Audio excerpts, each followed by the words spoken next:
انشاءاللہ میں انشاءاللہ کے الفاظ سننا چاہتا ہوں. انشاءاللہ مجاہدین کی طرح بولیں. انشاءاللہ سارے مل کے بولیں. ہم حق و صداقت کا پرچم گھر گھر لہرا کے دم لیں گے. انشاءاللہ سب بولیں انشاءاللہ. ہم حق و صداقت کا پرچم گھر گھر لہرا کے دم لیں گے. باطل کے عزائم کو بلدہ مٹی میں ملا کر دم لیں گے. کوئی زبان خاموش نہ رہے. مجاہدین کی طرح کہیں انشاءاللہ.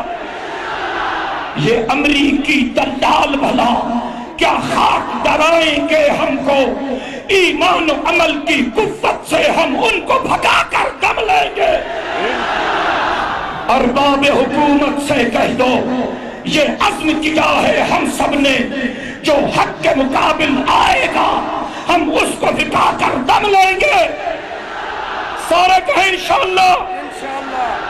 اس دیش کے ذرے ذرے کو ہم اپنے خون سے سینچیں گے. اس دیش کے ذرے ذرے کو ہم اپنے خون سے سینچیں گے. اللہ کی قسم اس دھرتی کو گلزار بنا کر دم لیں گے. طالب ہے یقین کامل اپنا. طالب ہے یقین کامل اپنا. طوفان ہمیں کیا روکیں گے. ہم راہ حق کے رہرو ہیں. منزل پہ پہنچ کر دم لیں گے. وآخر دعوانا الحمدللہ. شیر سندھ خالد ویو اسلام تے قربان تھی. شیر سندھ خالد ویو اسلام تے قربان تھی. مان رتبہ ہو شہادت جا ویو باشان تھی. مان رتبہ ہو شہادت جا ویو باشان تھی. شیر سندھ خالد ویو اسلام تے قربان تھی. شیر سندھ خالد ویو اسلام تے قربان تھی. شیر وانگر جو قائد ہتے صدا گجندو رہیو. دیس ऐं اسلام جے ویرن ساہو وڑھندو رہیو. شیر وانگر جو قائد ہتے صدا گجندو رہیو. دیس ऐं اسلام جے ویرن ساہو وڑھندو رہیو. حق متھاں ثابت رہی گھوری त خالد جان تھی. حق متھاں ثابت رہی گھوری त خالد جان تھی. مان رتبہ ہو شہادت جا ویو باشان تھی. مان رتبہ ہو شہادت جا ویو باشان تھی. شیر سندھ خالد ویو اسلام تے قربان تھی. شیر سندھ خالد ویو اسلام تے قربان تھی. خالد محمود بے شک آویو بازی کھٹی. تو کہ نہ پہنجے اکھن سہار پہنجی آڈٹھی. خالد محمود بے شک آویو بازی کھٹی. تو کہ نہ پہنجے اکھن سہار پہنجی آڈٹھی. رب جے گھر میں تو گھری گولیوں ہیوں نادان تھی. رب جے گھر میں تو گھری گولیوں ہیوں نادان تھی. مان رتبہ ہو شہادت جا ویو باشان تھی. مان رتبہ ہو شہادت جا ویو باشان تھی. شیر سندھ خالد ویو اسلام تے قربان تھی. شیر سندھ خالد ویو اسلام تے قربان تھی.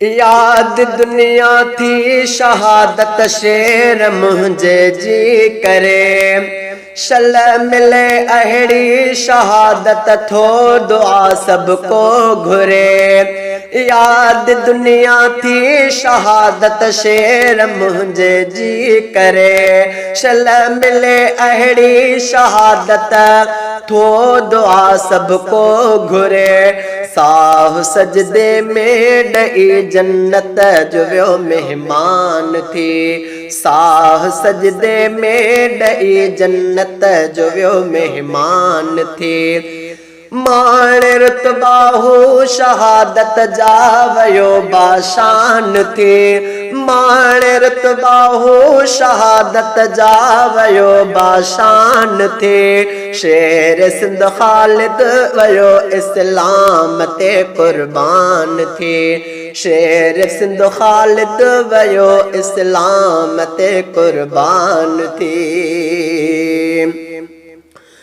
मुझे कायद जी निराली हुई सियासत भी अदा मुझे कायद जी निराली हुई सियासत भी अदा मुझे कायद जी शहादत भी निराली अदा मुझे कायद जी निराली हुई सियासत भी अदा मुझे कायद जी शहादत भी निराली हुई अदा रब जे अॻियां हिन झुकी राज़ी कयो रहमान थी रब जे अॻियां हिन झुकी राज़ी कयो रहमान थी मान रुतबाहू शहादत मान रुतबाहू शहादत जावयो बाशान थी शेर सिंध खालिद वयो इस्लाम ते कुर्बान थी शेर सिंध खालिद वयो इस्लाम ते कुर्बान थी शेर जे बचड़न सा ऐ नादर कभी हरदम वफा साथ राशिद साथ नासिर सां डिबो हरदम अदा शेर जे बचड़न सां ऐ नादर कभी हरदम वफा साथ राशिद साथ नासिर सां डिबो हरदम अदा साथ राशिद साथ नासिर सां डिबो हरदम अदा आ भए नारोहणी अहिड़ो कयो ऐलान थी आ भए नारोहणी अहिड़ो कयो ऐलान थी मान रुतबाहू शहादत जावयो बाशान थी मान रुतबाहू शहादत जावयो बाशान थी शेर सिंध खालिद वयो इस्लाम ते कुर्बान थी शेर सिंध खालिद वयो इस्लाम ते कुर्बान थी मान रुतबाहू शहादत जावयो बाशान थी शेर सिंध खालिद वयो इस्लाम ते कुर्बान थी।